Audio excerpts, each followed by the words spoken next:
Hi everyone, welcome back to the channel. My name is Betty Odmosu. If you're new here, you're welcome. Thank you for joining. Thank you for deciding to watch this video.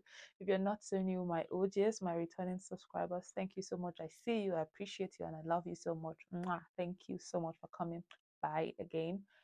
In today's video, like you must have seen from the title, I want to share with you one of the greatest miracles that I've ever experienced in my life as a young person.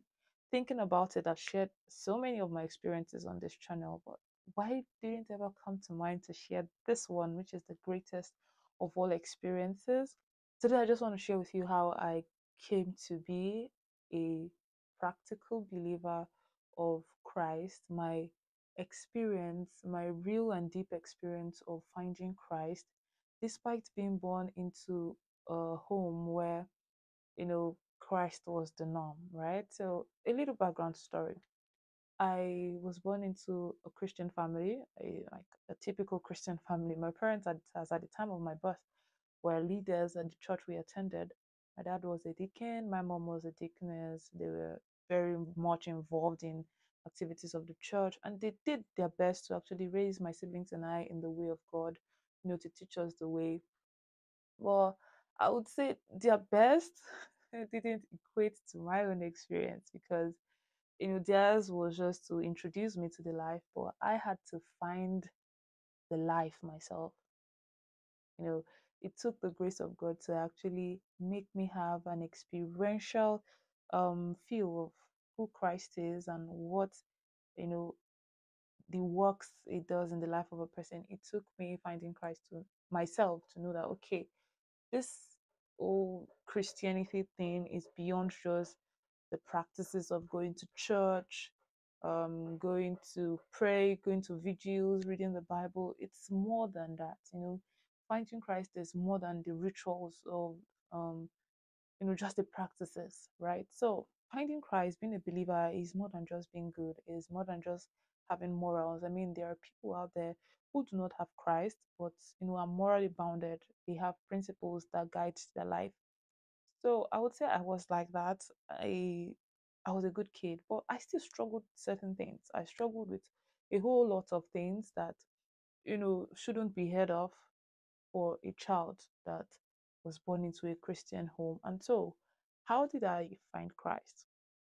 Now, for somebody who so many times at different church programs had given her life to Christ, I would tell you that for a fact that I was also a firm taker of the life. I gave and took my life at will. When you give your life to Christ today and like, God, I give my life to you, I will not go back to sin again. And that was me. And then a few weeks later, I'm back again. It was like a give and take, give and take. I'm sure Christ at some point must have been tired of me that what exactly do you want this child? Do you want to give your life to me or you want to take your life? What exactly do you want?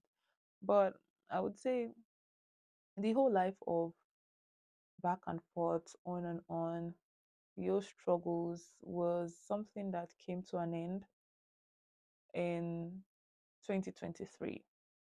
2023. Now, I just got to a point where I was tired of the life I was living. Like I said, it wasn't like I was a bad person. I wasn't a bad person. I mean, I felt like a good person. All this was self-righteousness stuff.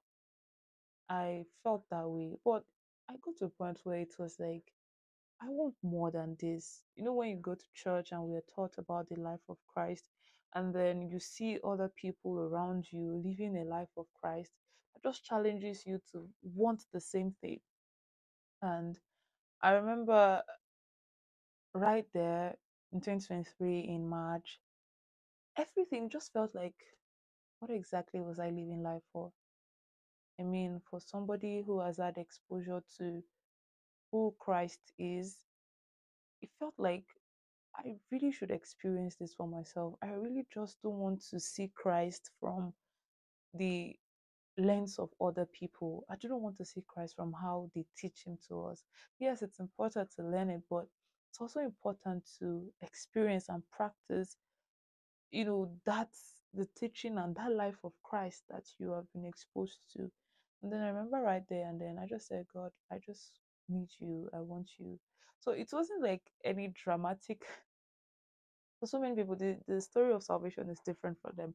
But for me, it wasn't anything dramatic like, oh, God, God called me, or maybe I saw things. Or no, it wasn't for me. And for me, it wasn't like I heard any message. I cannot categorically say this is the particular message I heard that made me say I want to give my life to Christ. But it just came from a place of frustration. It came from my decision to give my life to Christ came from a point of helplessness. It came from a point of, look, I can't do this. It's going to take your grace, God, for me to decide to commit and dedicate myself to you and still remain. Because, like I said before, I was going off and on. I kept giving and taking my life like it was some sort of switch. I was just playing.